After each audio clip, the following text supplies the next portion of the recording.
On today's Rice Report, I am joined by Sheriff Richard Mack. I originally recorded this interview on February 10th, 2023, and uploaded it to my other YouTube channel, Rice Against the Grain.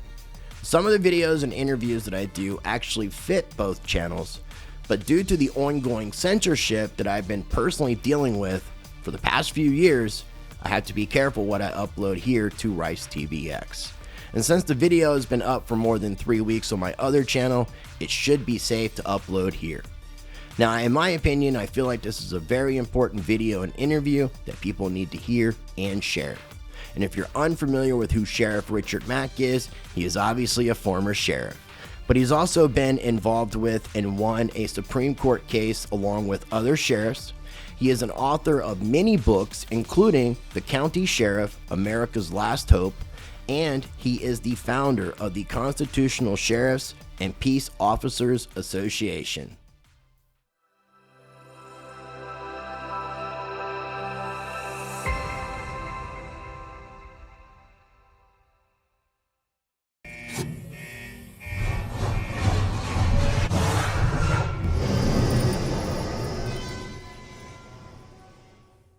All right, joining me on today's show is a guest who I have been looking forward to bringing on the show for quite some time, and I've actually been procrastinating about it, but I made it happen. I got in contact with the man himself, and he agreed to do the interview. Today, I am joined by Sheriff Richard Mack. Sheriff Mack, welcome to the show. How you doing, my friend? Thanks, Chris. Appreciate being on with you very much. Thanks for having me. Well, again, I know your time is valuable. Once I started getting in contact with you, I realized just how busy you are. You're traveling a lot. You're doing a lot of interviews. You're doing a lot of public speaking. Yeah. So we got a lot to share on today's video, and I'm going to be respectful of your time. And again, I do appreciate. So everything we talk about will be linked down below in the video description. But for anybody, and I don't usually ask this question of too many people, but as we were talking before we started recording, there's a lot of information out on the internet that doesn't really color you in a pretty picture. So in your words, from what you've experienced, who is Sheriff Richard Mack? Well, I'm a guy who just wanted to be sheriff, and especially in my hometown. That was a dream come true. In 1988, I got elected as sheriff of Graham County. That's where I grew up, played sports. I was a very good athlete and had some big time offers all across the country. As a matter of fact, one of them was Joe Paterno from Penn State. I ended up busting up my leg pretty bad. I played 1 year college ball, baseball and football. And then I got married and decided to settle down and get going. But I will tell you, I'm a very nice guy. I get along with everybody. And my mom raised us as very accepting in all people, whether they were the same religion or the same race. It didn't matter. Everybody was welcome in our home.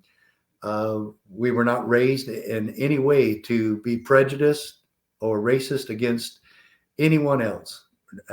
My hero is Rosa Parks, and Willie Mays was my favorite baseball player of all time.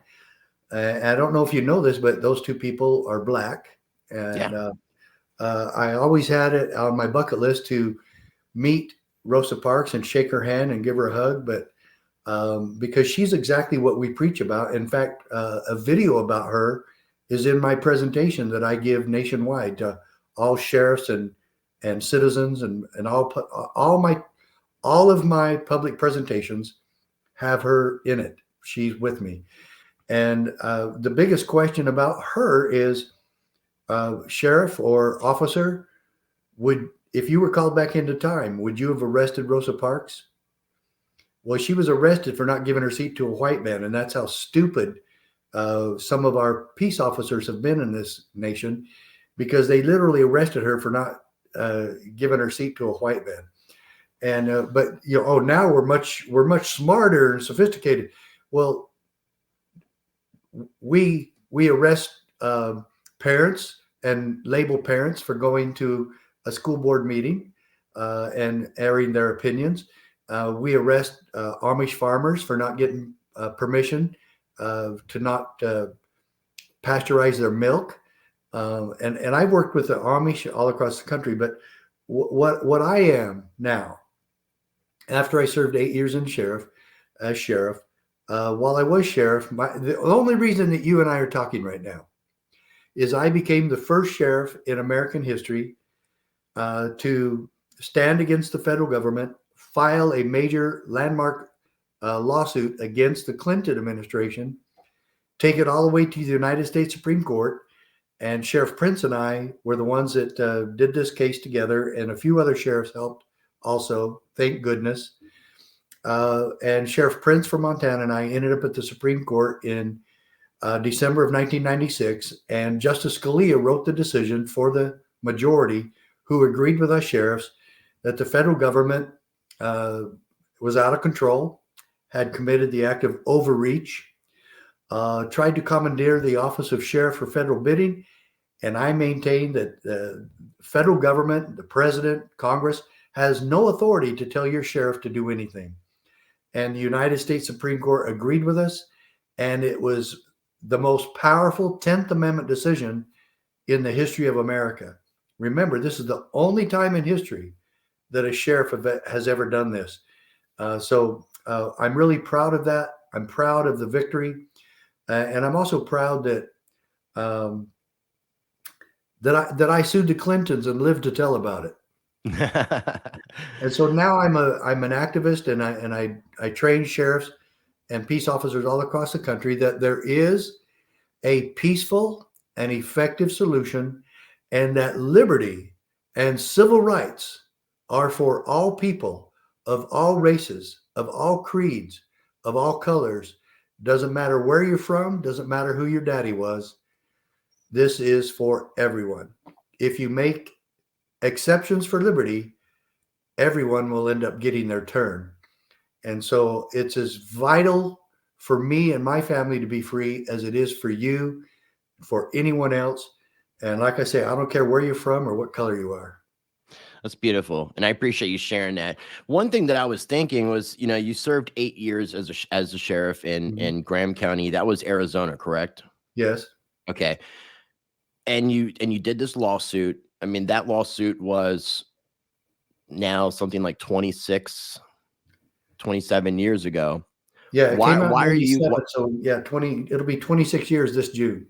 Why are you continuing? What fuels you to continue this fight that I consider it a fight? I feel like you're trying to stand up for Americans. You're trying to educate people. You're trying to educate your fellow sheriffs. You're trying to educate peace officers. Why do you still keep doing it after all these years? Well, first of all, the federal government has never really obeyed this decision. So I'm trying to get that out there. Also, many sheriffs say, look, we don't get to pick and choose which laws we enforce. And I actually agree with that. We don't. But you have to look at what is the supreme law of the land. And the Constitution is the supreme law of the land. So we have to decide then. We have to decide, are you going to enforce traffic laws before and above the Bill of Rights? Are you going to enforce any state statute above the Bill of Rights? If the Bill of Rights is indeed the supreme law of the land, then we have to recognize that. And quite frankly, the argument about which laws we choose to obey really was over. The argument was over when we took our oath of office and we swore an oath of allegiance to the United States Constitution and the Constitution of the state wherein we worked. So this whole thing is also contingent upon many sheriffs say, well, I have to do what the Supreme Court tells me. I can't deviate from that. Well, actually, you're wrong about that one too. But let's say you're right, Sheriff. Let's say you're right. You have to do what the Supreme Court says. Have the sheriffs of this country ever read my Supreme Court victory? Have they read that ruling? If they would read that ruling, they would know that half of the laws and other that come down from the federal government are completely and entirely unconstitutional. And what do we do? The question that I pose in every one of my training seminars to these sheriffs and peace officers and to the public as well, What do we do when government asks us to do something that's unlawful, that's unconstitutional? We tell the poor citizen, we tell the poor Amish farmer, you're going to have to get a lawyer. And can you really take on the federal government with your one lawyer that you're paying $20,000 a month to? Do people really have the kind of money that it would take to wage this kind of battle? I did this, and luckily in my lawsuit, the NRA ended up paying for most of our lawsuit. Okay. And if they didn't provide the lawyers and provide the money, we would have never been able to do this. It was about a $500,000 case, and 3.5 years of our lives. Cost me my career. I lost my third election because of this case. And the first thing CBS News asked me when I won, they said, "Do you feel vindicated?" And I said, "Yeah, can I have my job back?" And so people thought that I was spending too much time on this. People didn't like it that I was getting interviews and on CNN and I was on the Phil Donahue show and whatnot. But most of that took very little time. And I admit that filing a lawsuit is almost a full-time job. But I kept a very strict log of my activity, where I was, who I talked to. And so I had 2 full-time jobs, and I did them both very well. And I had some things happen to me as sheriff that I never anticipated happening, like Earth First protesters coming into my county for 1.5 years. And we handled those situations very well. But I want everyone to know that this Supreme Court decision totally backs law enforcement, totally backs local autonomy, and totally reinforces the 10th Amendment and state sovereignty. And Scalia talked about something that I really loved, and sheriffs and the world, America, needs to know and understand this. Our Constitution established a system of dual sovereignty. And that means the federal government has some sovereignty and the states have sovereignty. And then trying to make sure that we're here protecting the freedom, civil rights, and sovereignty of the people is really what we're supposed to be doing. And so if I swear to uphold and defend and protect the rights of the people, and the federal government is violating those rights, do I have some sort of obligation to go along with them? No, to me, it would be a conflict. It is a conflict. And I don't mind telling the state or federal bureaucrats, if you come into my county and violate the rights of the people, I will take action against you. Now, the case that you're talking about is Prince and yourself versus the U.S., correct? Yes. And from this Justia U.S. Supreme Court website, talks about the primary holding was the federal government violated the 10th Amendment when Congress required state and local officials to perform background checks on people buying guns. Now, state and local officials. There's one thing they didn't add to that. Okay. This was aimed at sheriffs in every state except there's 3 states that don't have sheriffs. So they went to state of it. Every other state, it was aimed at the sheriffs. And they called us the CLEO, the Chief Law Enforcement Officer. Matt, well, they got that right. But they also threatened to arrest us if we failed to comply. And that's in there. I was looking at a year in jail, a $10,000 fine, or both. If you didn't do background checks on people. If I didn't do what the federal government told me. Which you were saying was unconstitutional. Yes. And you took an oath to the Constitution. We actually got an injunction against Janet Reno and the Justice Department for being able to come after me while we were in court.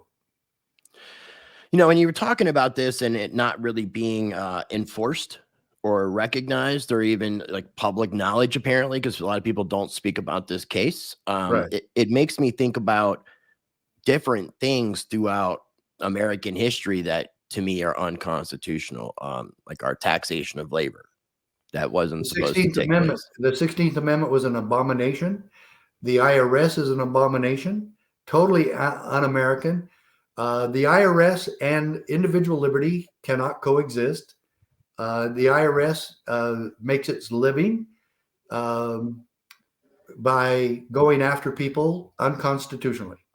Well, that's been happening for over 100 years. I mean, so, and you've got yes, a situation that took 1913. place 26, 27 years ago, and still Yeah. the federal government is still playing their games. It's Yeah, they are. And their game is going after people who are ignorant of the laws and the Constitution, and making sure that law enforcement stays ignorant.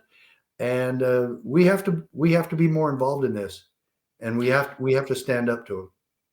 and you Now, have again, this I'm is a sorry, go ahead. peaceful process, and I've made that clear.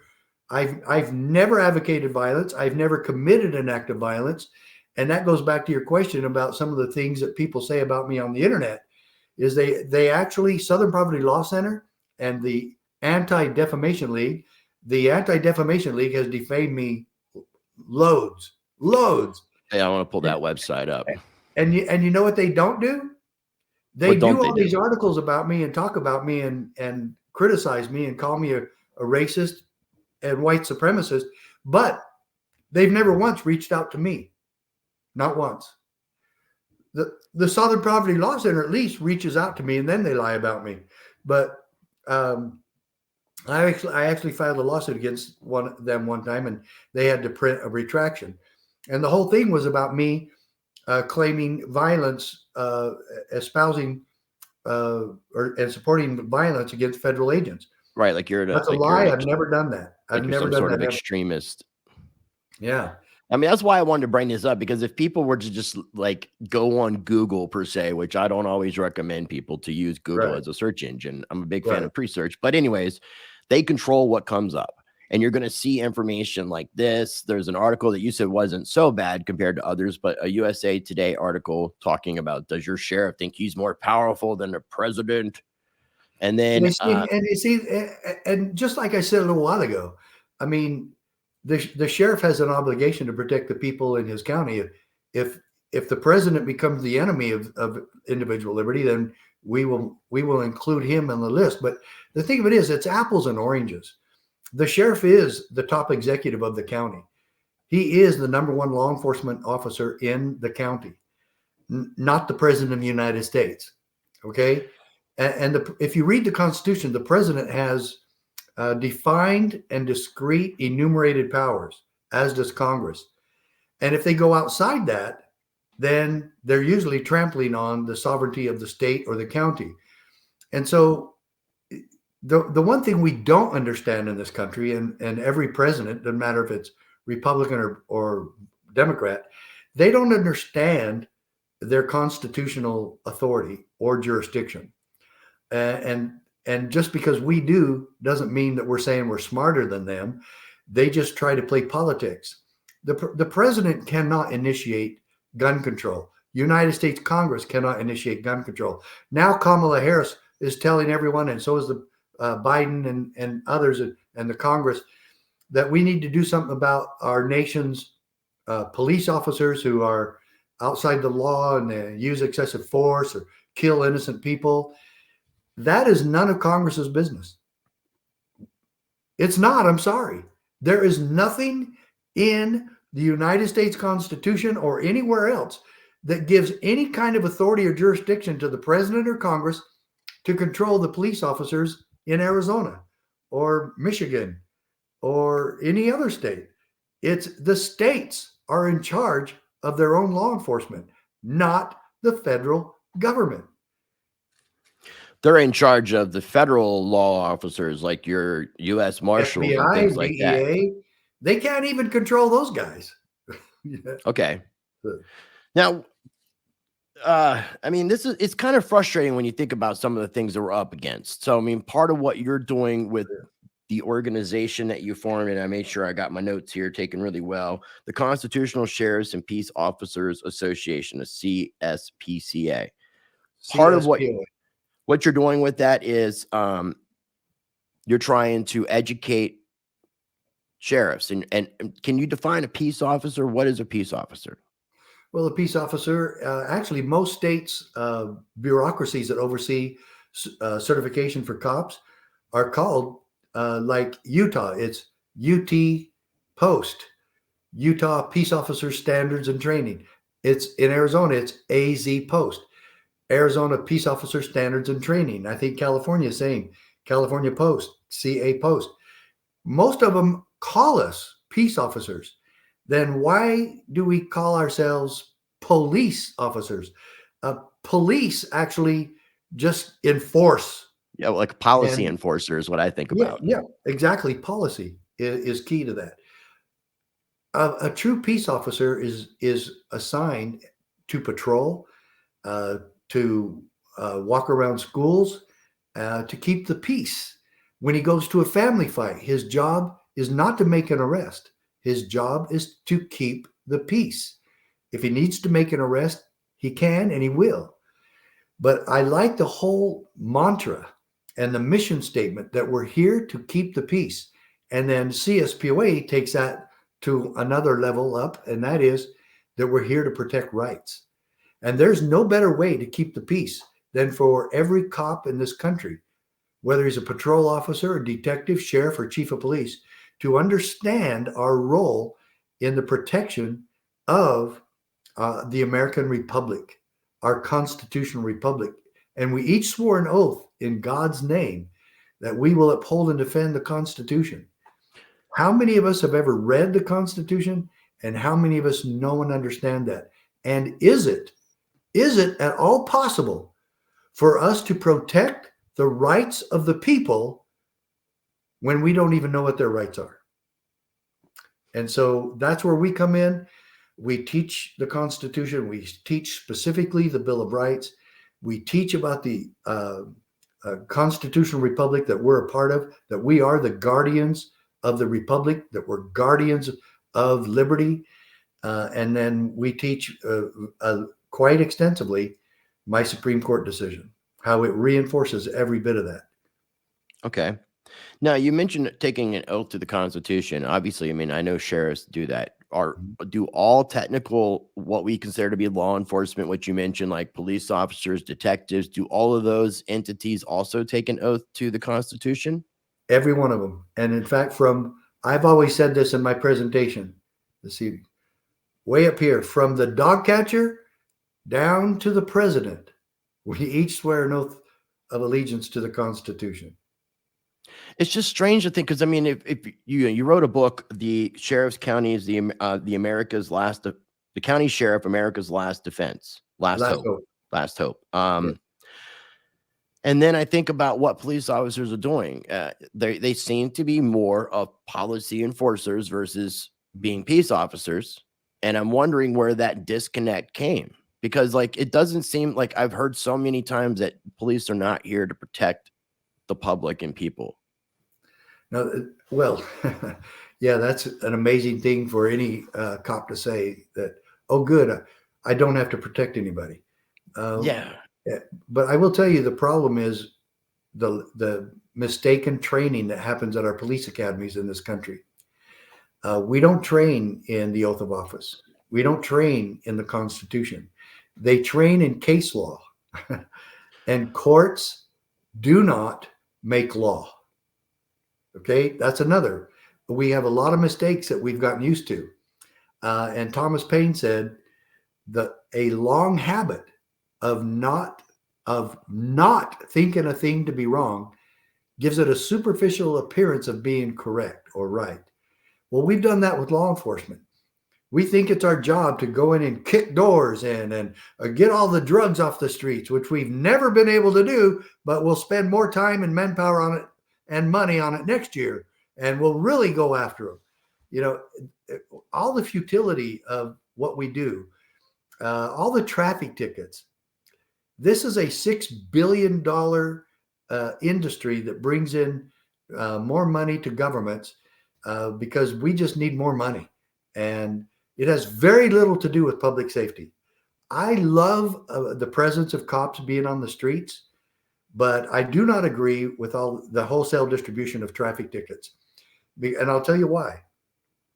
The 8th Amendment of the United States Constitution says, and then the 5th and 6th talk about due process, but there's not due process with this. You can get a ticket in Florida on vacation and then fly home or drive back home to Nebraska, and then you want to contest that ticket. you have to spend another $1,000 just to get back to Florida to go to court on that ticket. Yeah, to appear in person. But yet, if you don't pay the ticket, Florida will contact your state and have your license suspended.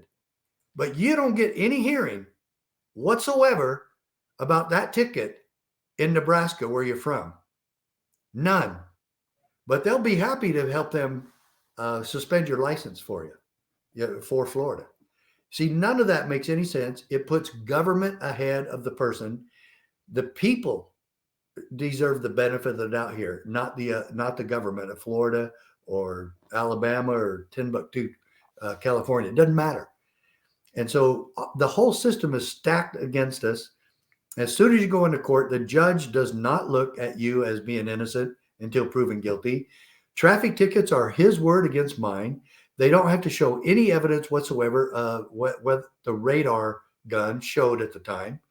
They don't have to show anything. They just, the officers, the gun said 55 and it was a 35 zone. So I wrote him a ticket. And then you put the officer on, you ask him all these questions. And then you say at the end, Your Honor, there's really insufficient evidence here. I testified that I wasn't going 55. He testified that I am. He has no physical evidence whatsoever that I was going 55. He has no recording, no visual, nothing from his radar gun. All he says is that, according to him, the radar gun was properly certified and working fine.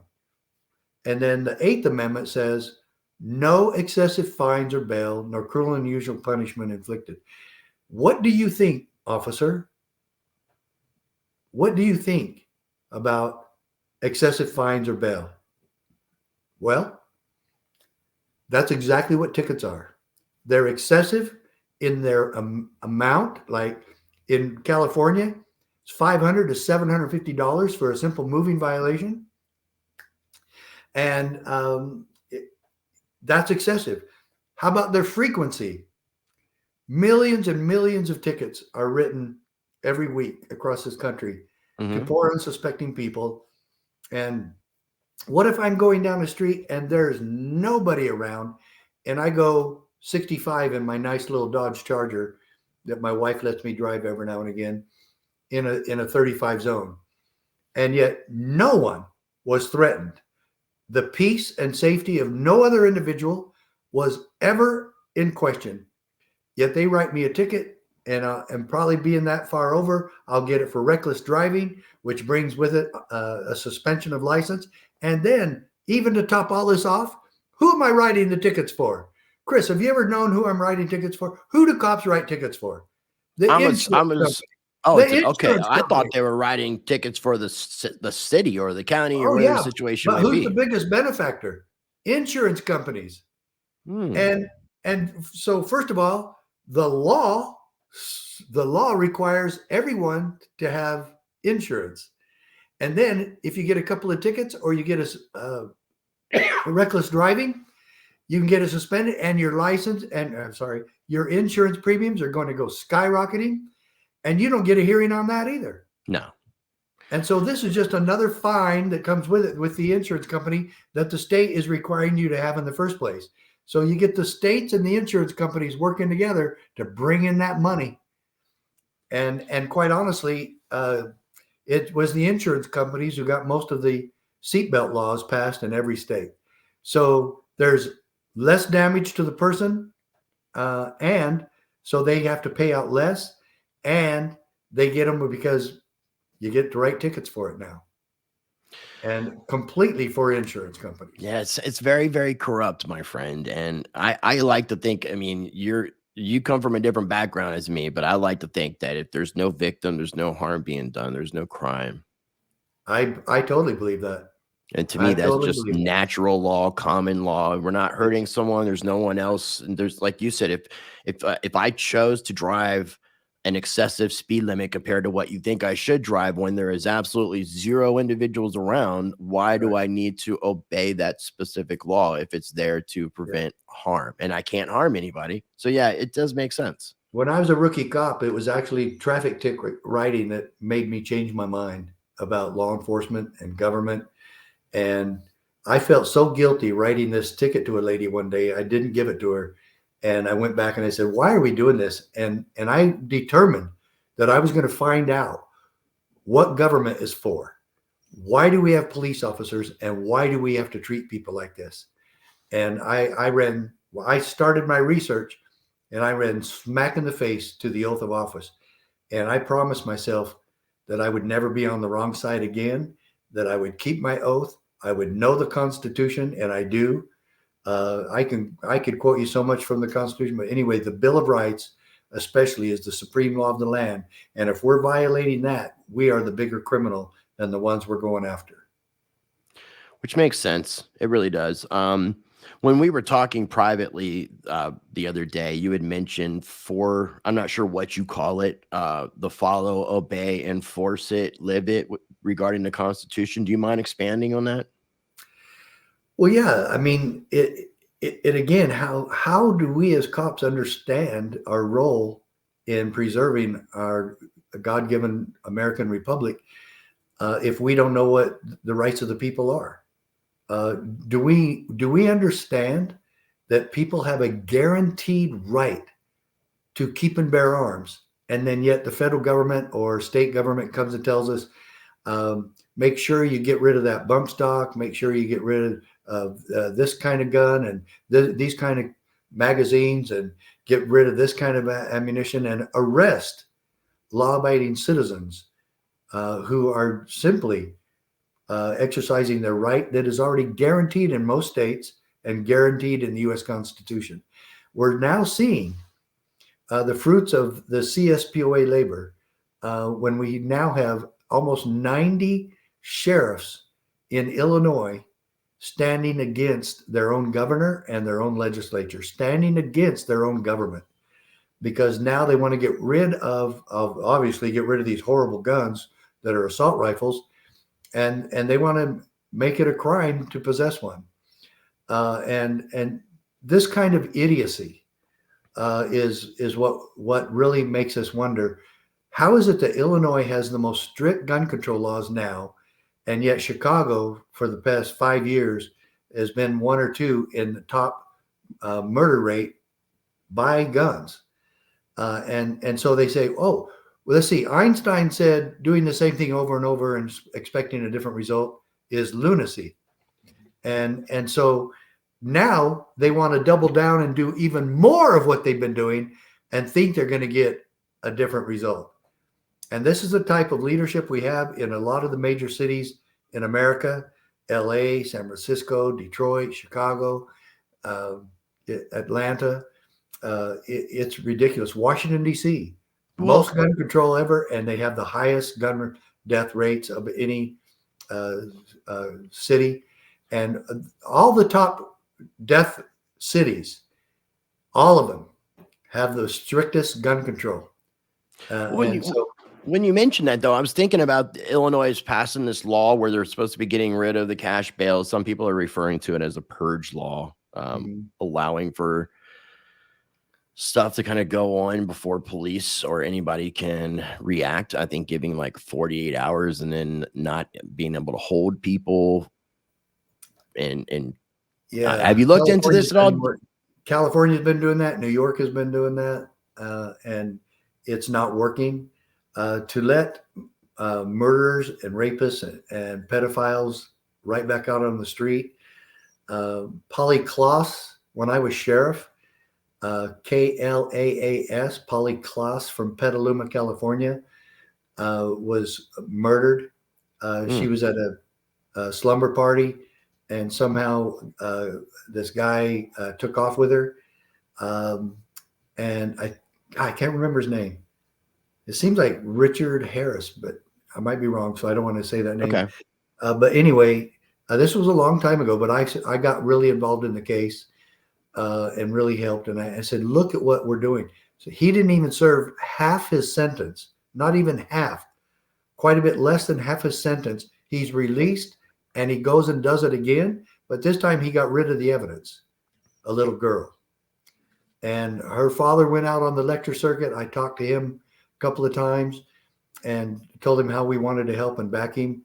But these heinous crimes, look at how many people who have been in Congress or local officials that have been caught and charged with sexual assaults, and hardly any of them ever get in any trouble.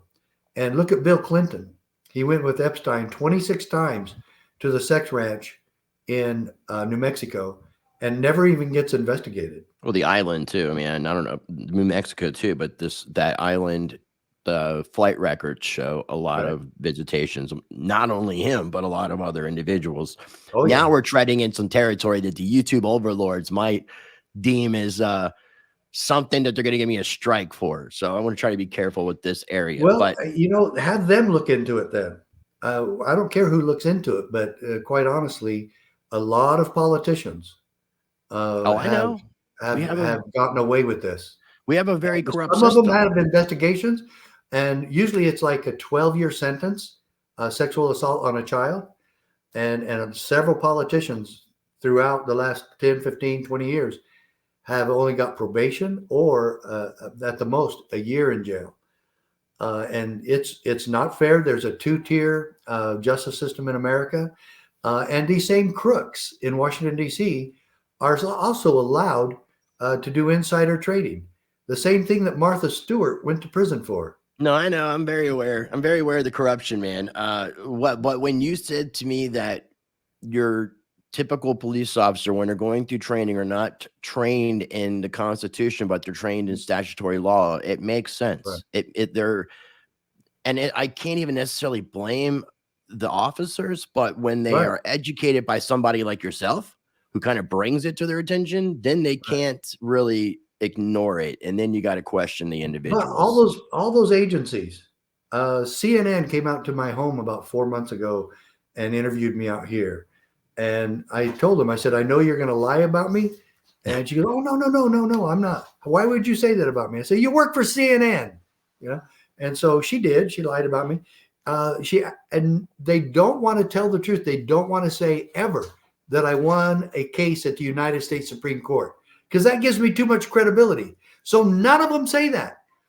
Washington Post doesn't say it. Lied about me in 5 articles. CNN lied about me and never said that. Oh, he trains officers. Oh, no, he does. He does training for sheriffs and officers. Well, yeah, I'm the only sheriff in American history to sue the federal government and win. I launched the lawsuit. Yeah, other sheriffs joined me in the lawsuit, and I was so grateful for him. I'm very good friends with Sheriff Prince. And I was so grateful that he joined. I didn't want to be the only one doing it, but I started the whole thing, and we did win.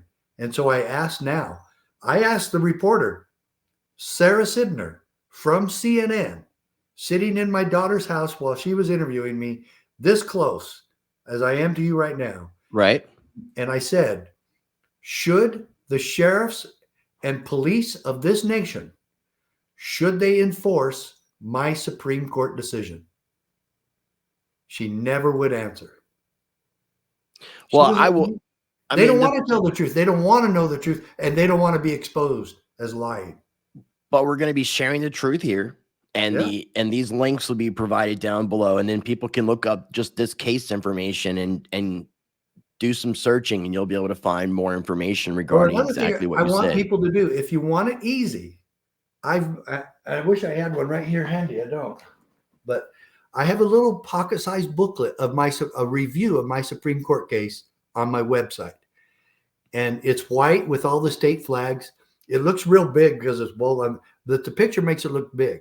Where's it at? It goes to on this website? Shop? Yeah, is it shop or let's see, books or help or certification court, CP, store? Let's see about the store. I'll just pull this up while we're talking. Okay, there's scroll down. There's the County Sheriff for America's Last Hope. Keep going. This is it. Oh, that's it? Yeah, on this particular page. One book there. So, I think if you click on, I don't know, because it does say 13. Maybe if you click on the books, it gives more. Wait, yeah. It's supposed, keep going. Keep going. Okay. There it is. Right. No, go back up. No, Yeah, right there on the left. This Supreme Court case for state sovereignty. That's it. okay. So this will give a complete breakdown and it's only of like $3. I don't make anything off of this, you know. Okay. Buy the other books. If you want me to make a little, buy all the other books. They're fantastic. But the most important book you could get from me is the Supreme Court case. You read that. It's only 16 pages, takes you about 10 minutes to read, and then go through it and highlight all the major points. Because Scalia actually quotes the founding fathers. He quotes the Federalist Papers. He quotes the Constitution, the Declaration of Independence. He takes us through a history lesson. He doesn't try to make law or make stuff up. He took us through history. And he said this, hence a double security arises to the rights of the people. The different governments will control each other. Now, CNN and Southern Poverty Law Center and the ADL, they don't want anything to do with that because it's the truth. And these people run from the truth. And another thing you mentioned briefly, my Wikipedia page. Do you know who puts most of the stuff on my Wikipedia page? My enemy. I was going to say, I don't think it's you. It's not me. Is your middle name Ivan? And they lie all the time about me. And I could get somebody to monitor it for me and then take out all the lies. They come back the next day. But because this is with your lawsuit, it says that you were recruited by the NRA. And something I was going to tell you is that's a lie. Somewhere around this time, I worked for the NRA briefly. I lived in, I'm from Northern Virginia. I'm from Manassas, and I worked in Fairfax and Chantilly at the NRA for like 2 years. Okay. I went from the customer service to the ILA, the Institute for Legislative Action. I know them too. Yeah. They helped. ILA helped the most. Look, I'm not degrading the NRA, but historically speaking, I recruited the NRA. They didn't. And that makes sense. That makes sense. But I mean, again, like this is what some of what we were talking about before we were recording was this misinformation about you. Right. I was telling you, like, I've interviewed Ammon Bundy. You know, he was involved with the Bundy standoff with his father, Cliven, and they use a lot of the same words, extremist, militant, things to that effect. Why do you think that they're trying to paint you in a negative light, especially like, acting like you're more powerful than the president? Why do you think that this is taking place? They want to marginalize or completely stop the training that we're providing and the truth that we're providing to our nation. And they know that we're being successful and they're trying to stop it. And so you don't agree with the ADL calling this how extremists are successfully infiltrating the law enforcement, calling you an extremist doing this? I've been called an extremist and a radical before. I would tell you that the founding fathers were all extremists and radicals, according to the political correctness of the day. And according to the political correctness today, I guess I am, because I extremely believe in liberty.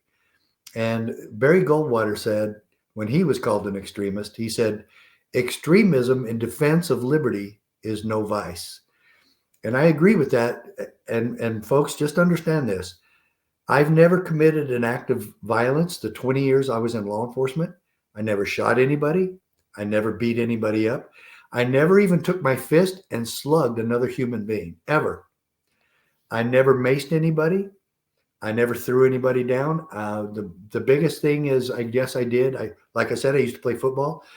I tackled two guys who were fighting downtown on Center Street. I tackled them both at the same time. Sweet. We all got up and I told them, you guys can go to jail or you can go home. They went home. There was a shoplifter one night and it was a foggy night and he ran right in front of me and I tackled him. That's the extent of my violence in 20 years of law enforcement. I respect that. I didn't beat him up after that. I just picked him up. In fact, I picked the guy I tackled. I picked him up, put him in handcuffs, and took him to jail. I didn't beat him up. I've never had to beat up anybody. And yet I was always leading in arrests, drunk driving arrests especially. And I'm sorry, there's some people who say we don't have the right to make DUI arrests. Yes, we do. Yes, we do. And I believe in DUI enforcement. But even then, I want to be fair and honest. And DUI checkpoints are unconstitutional. They're illegal. How is it that the Supreme Court allows us to stop everyone without probable cause? Yeah. I mean, that's what I'm saying. There's a lot of things that are taking place that just seem like they're not supposed Don't to take make any place. sense. So that's why I appreciate people like you. Now, to be respectful of your time, I mean, one area of research that I've been looking into for a few years now is what I call the legal fiction, where some people talk about an artificial legal entity being created at our birth. You have some groups in the United States, some teachers like Anna von Reitz, David Straits, Russell J. Gould, to name just a few, who are out here teaching people about various ways of changing your status. Right. They seem to be coming at this from a very parallel point of view from what you're trying to talk about. The federal government seems to have overstepped its boundaries. The legal fiction space looks at it as the federal government has become a corporation, and our legal entities are created as a way for us to interact in this commerce system. What are your thoughts on this whole status correction? Some people call it, and I don't like using these words, but these will be words that you're probably more familiar with, the sovereign citizen, which is an oxymoron in and of itself, and then free man on the land. But just that whole, what are your thoughts on that movement? I'm not necessarily asking you to talk negatively about any individuals, just what your overall thoughts are. I would say most of it does parallel some of the things we say. Well, most of it, I said most of it, some. I don't know really if it's most of it. Their intent, I believe, like Anna von Reitz, I believe that she's a well-intentioned person. I don't know those others. I think I talked to David Straight once, but there might be some truth to some of the things they do or say. But I do know for a fact that several people that have followed them have gone to prison. And I do know for a fact that the people that believe in sovereign individuality, that they answer to no higher authority. First, I've got to question whether or not they're married, because I guarantee I answer to a higher authority. She just walked in here a minute ago. Okay. But in all seriousness, we all agreed that we would live in a constitutional republic. Yes, where we self-govern. But when we go outside that, then we have problems. I'm still 50-50 on the driver's license, for instance. The sovereign individuals don't believe they have to have their vehicles registered, which I have a problem with. The right to travel versus driving. Yeah. Right. Exactly. And do I need a permit to get married? Absolutely not. That's ridiculous. I have to go get a permit from government to marry my wife, which is a religious ceremony, and I need permission from the government, and I have to pay him $75 to get that permission? Right. No. And do you know where the marriage license came from? It was a Jim Crow law. It was racist. Interesting. Yeah, it was the local government determining that blacks could not interracially marry whites. Because that's where the license came from. A Bible used to be accepted as a way of showing that you were married, showing births and all that stuff, your family Bible, which is really interesting to think about that. So one of the things, though, that these individuals in this movement talks about now is the fact that your U.S. citizenship, the 14th Amendment, has put you under the jurisdictional control of the federal government, and you need to shed your U.S. citizenship and go back to an American national, American citizen, state citizen. Since you're I would like to consider you one of the experts and very knowledgeable in the Constitution. Oh, howdy. I wish I had my pocket Constitution with me. I left it in there on the kitchen table. I was just reading it. But the 14th Amendment actually says that no state shall pass any law that the American citizens are immune from. And they can't enforce. That reinforces what the sheriff, it says, cannot enforce any law or statute that infringes on the immunities and rights of the citizens. We need to look at that 14th Amendment. That first part of it is fantastic. That it makes all of us subjects. I'm not so certain that it does that. And I don't agree with that. Okay. But the 14th Amendment, I think, has taken a lot of hits unnecessarily. And if we read the good parts in that 14th Amendment, it'll reinforce what we're trying to do at the CSPOA. And look, Chris, overall, what are we really after here? We're after individual liberty and that to be protected at all levels. As far as the horrible abuses and corruption of government, I tell everybody, if we started listing everything that we need to get rid of that is a government abuse, where would we put having a driver's license on that list? That would probably be down to 25, 30, 35, maybe down to 50. You got a lot bigger problems to we worry have about. so much bigger problems. And right now we're trying to create these defenses and, like Madison said, erect the barriers against the encroachments of the national authority. That's what we're trying to do. We're doing it peacefully. I don't support anybody using violence. If it's sovereign citizens, if they're using violence, I hope they go to prison. I hope they go to jail. This is a peaceful process. This is not a call to arms. This is a call to action and to stand bold and to stand firm and to get your sheriff to do the same with you and to get the sheriff to understand his duty to interpose on your behalf and to protect you from being victimized by any government official. That's what this is about. I love that, man. And that kind of leads into one of my last questions. A friend of mine, Eric Sullivan, who learned a lot from you. I told him I was going to be doing this interview, and he had a question for me to ask, which was ask about defending constituents against federal agencies in order to defend their constitutional rights. And then a follow-up was ask about Chris Ann Hall and if there's any affiliation with her opinions, and her new movie. Yeah, we've worked very closely with Chris Ann over the years. She's been one of our primary and sometimes even the keynote speaker at our conferences and training seminars. She really knows her stuff. Yeah, so I consider her a friend. I also consider her a comrade in arms. I guess I shouldn't say arms. I consider her a comrade in this battle. She's been there a long time. I think I've actually been doing this a little bit longer when you consider when I first filed my lawsuit in 1994. But be that as it may, she knows the authority and power of sheriffs. She's preaching that now too. She's a very good teacher about the Constitution, and I love it that she's now teaching some state constitutions as well. I was at one of her seminars where she did this to sheriffs in Texas and say, your state constitution is just as good or more powerful than the federal constitution. So yeah, we need to know both. We swear an oath to both constitutions as a state sheriff or a state employee, county employee. So yeah, that's extremely powerful. And then the other first part of that was ask about defending constituents against federal agencies. That's our whole emphasis, is to teach a sheriff to recognize when a federal agent is victimizing one of the citizens in his county, and that he should absolutely take action. Now, when I think about that, and this is the last real question I have before I ask if you have any final thoughts, is I think about the Waco situation.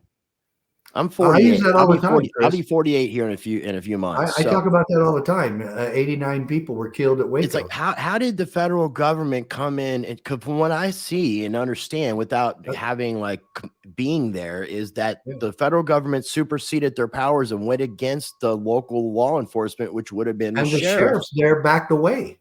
That's the problem. So the sheriff should have stood the ground. The sheriffs in Ruby Ridge, Idaho, at Ruby Ridge, and Randy Weaver got shot in the back, and his wife was murdered, and his son was killed. All of that.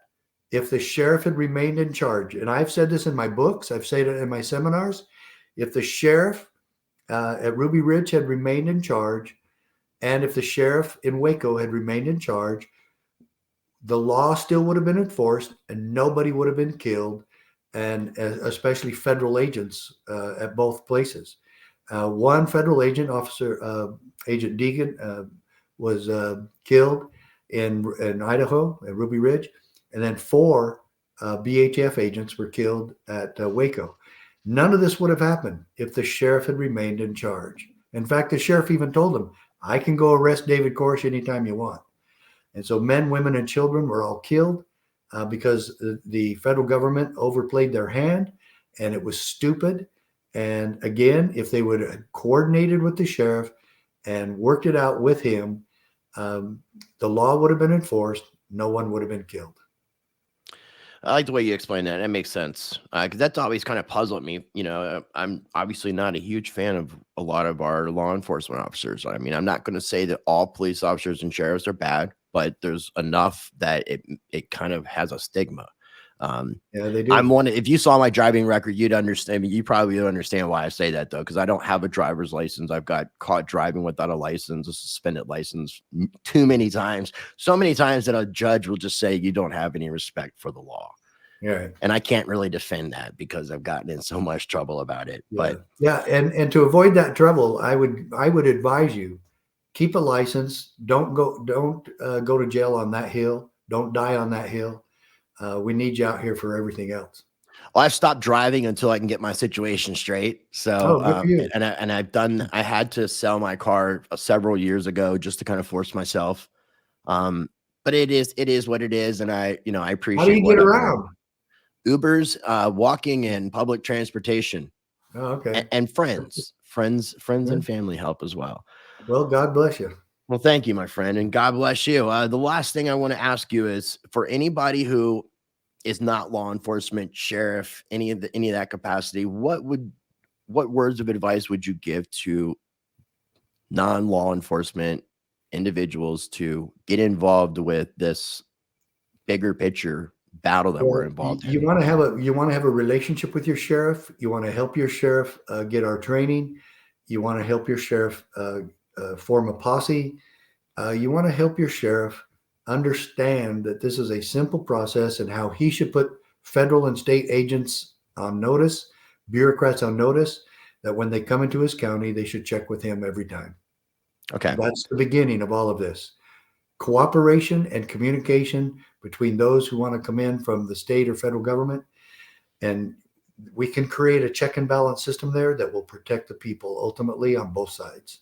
What if your local sheriff doesn't have testicles? Well, it's hard to teach that part.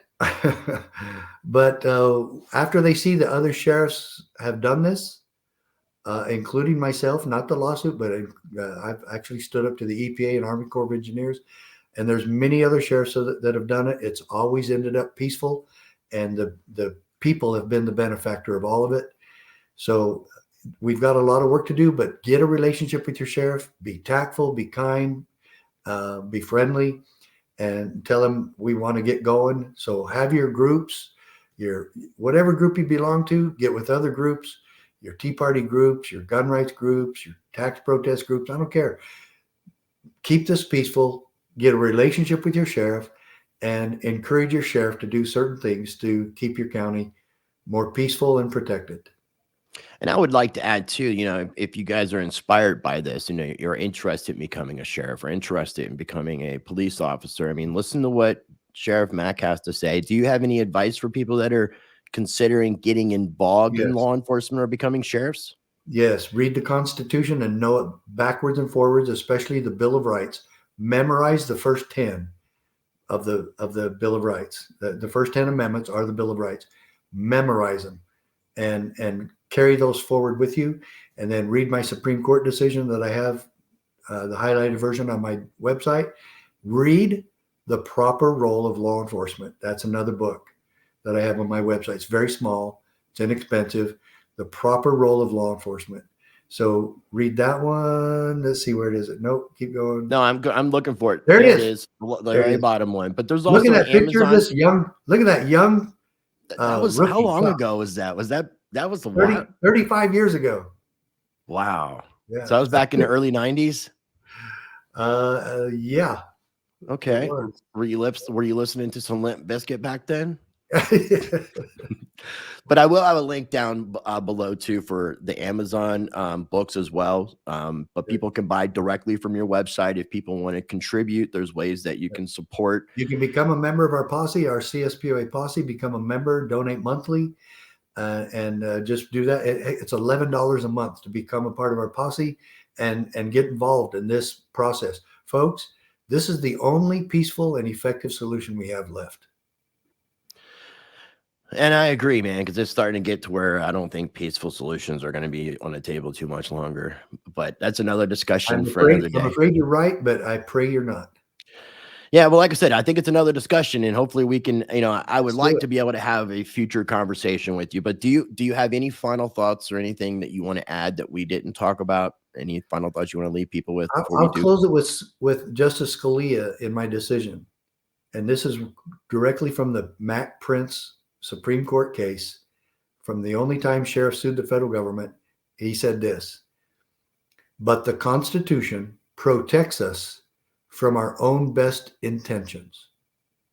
So, folks, we can really use this case to take it to just about any concern we have, and take it to your sheriff and become partners with him in this holy cause of liberty.